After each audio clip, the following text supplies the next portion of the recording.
லஞ்சம் கொடுப்பதும் குற்றம், லஞ்சம் வாங்குவதும் குற்றம். பழங்குடி மக்களை எல்லாருமே சந்திச்சு அவங்களுடைய வாழ்க்கை இல்லை, அவங்களுக்காக நான் சந்திக்க போகிறேன். இப்போ இன்னைக்கு அவங்கவுங்களும் சந்தித்து அவங்களுக்காக தான் வீடு கொடுத்துருக்கோம். ஏறத்தாழ வீடுகள் 300 வீடுகள் பக்கத்தில் 2 இடங்களில் இருக்கிறது. சேரன்கோட்டில் 1 லட்சம் ரூபாய் கொடுத்தாலே நாங்கள் பத்திரக்கரையை பண்ணி விடுவோம், தந்து விடுவோம் அவர்களுக்கு. இங்கே மட்டும் 3 லட்சம் ரூபாய் கொடுத்தால் வீடு கொடுத்துருவோம்.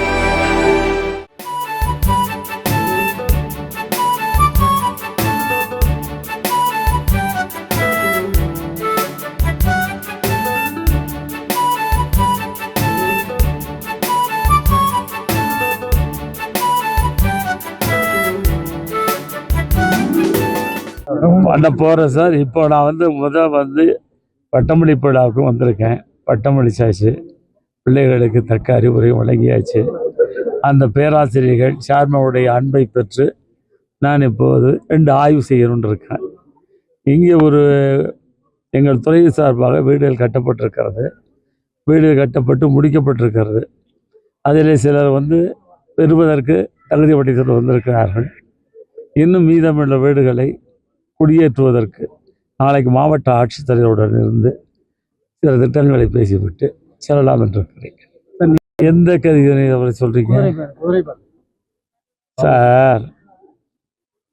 லஞ்சம் கொடுப்பதும் குற்றம், லஞ்சம் வாங்குவதும் குற்றம் என்பது நடந்து கொண்டிருக்கிறது. தவறான வழியை பயன்படுத்துபவர்கள் மீது நடவடிக்கை எடுக்கத்தான் வேண்டும் அரசாங்கம். அதுதான் எடுத்துக்கொண்டிருக்கிறோம். பழங்குடி மக்களை எல்லாருமே சந்திச்சு அவங்களுடைய வாழ்க்கை இல்லை, அவங்களுக்காக நான் சந்திக்க போகிறேன். இப்போ இன்னைக்கு அவங்கவுங்களும் சந்தித்து அவங்களுக்காக தான் வீடு கொடுத்துருக்கோம். ஏறத்தாழ வீடுகள் 300 வீடுகள் பக்கத்தில் 2 இடங்களில் இருக்கிறது. ஒன்று நடுக்கட்டியில் இருக்கிறது, சேரன்கோடில் இருக்கிறது. அந்த பகுதி மக்களை சந்தித்து அவர்களை குடியமர்த்த வேண்டும். சேரன்கோட்டில் 1 லட்சம் ரூபாய் கொடுத்தாலே நாங்கள் பத்திரக்கரையை பண்ணி விடுவோம், தந்து விடுவோம் அவர்களுக்கு. இங்கே மட்டும் 3 லட்சம் ரூபாய் கொடுத்தால் வீடு கொடுத்து விடுவோம்.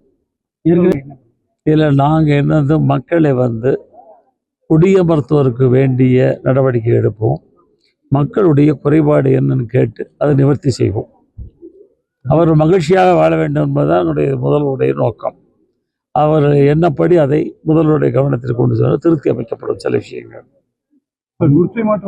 இந்த வரை எந்த குறையும் இல்லையே. ஊட்டியில் 2 இடத்துல தான் இருக்குது. இந்த 2 இடத்துல இதுவரை எந்த குறையும் இல்லையே. புதிய கட்டிடம் தானே. அதில் நிறைய வீடு இன்னைக்கு கொடுத்தும் அதை உள்வாடிக்கு விட்டுருக்கதா நிறைய. இல்லை சார், நாங்கள் இன்னைக்கு தான் போகிறாங்க. அதாவது யாருக்கு நாங்கள் வீடை கொடுத்துருக்கோமோ அவர்களை தவிர வேறு எவரேனும் குடியிருந்தால் அதை அனுமதிக்க மாட்டோம். அவர் கிரயம் பெற்று இருந்தாலும் கூட அவருக்கு நாங்கள் மனையை தர மாட்டோம், அடிமனையை. அவர்களுக்கு வேண்டிய வசதிகளை தொடர்ந்து செய்வோம். ரிப்பேரிங், ஒரு குறிப்பிட்ட காலம் போன பின்னாடி டெமாலிஷ்மெண்ட்டு, புதுசாக கட்டி கொடுக்கறது, இதெல்லாம் பண்ணுவோம். ஒருவருக்கு வழங்கப்பட்ட வீட்டில் அத்துமீறி இன்னொருவர் குடியிருப்பார் என்று சொன்னால் அவர் மீது கைது நடவடிக்கை தொடரும். நம்ம டிபார்ட்மெண்ட்டில் புதிய ஸ்கீம் பட்ஜெட் வரப்போகுது. முதல்வர் அறிவிப்பார். அவர் அறிவிப்பதற்கு முன்னாலே நான் அறிவிப்பது பொருத்தமல்ல.